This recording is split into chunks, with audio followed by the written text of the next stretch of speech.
और एक किताब लिखी अमेरिकन ने, रॉबर्ट पेप ने, जो एसोसिएट प्रोफेसर शिकागो में थे, डाइंग टू विन। उनका रिसर्च था टेररिस्ट अटैक पे, सुसाइड बॉम्बिंग पे।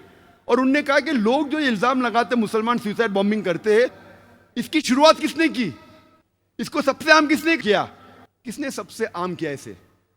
और वो कहते हैं कि नंबर 1 जो आज के दौर में जो सुसाइड बॉम्बिंग के माहिर थे वो LTTE हिंदू थे।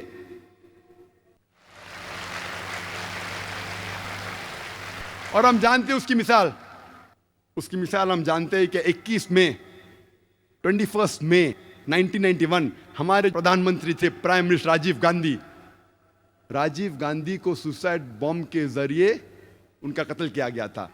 एक औरत LTTE ग्रुप की, तमिल टाइगर्स की, अपने जिस्म पे बॉम्ब बांध के, छुपा के, वो हार पहनाना जाती है उस टाइम के प्रधानमंत्री राजीव गांधी को, और बॉम्ब धमाका करती है और अपने साथ खुद मर के राजीव गांधी को मार के 16 लोग की और हत्या करती है।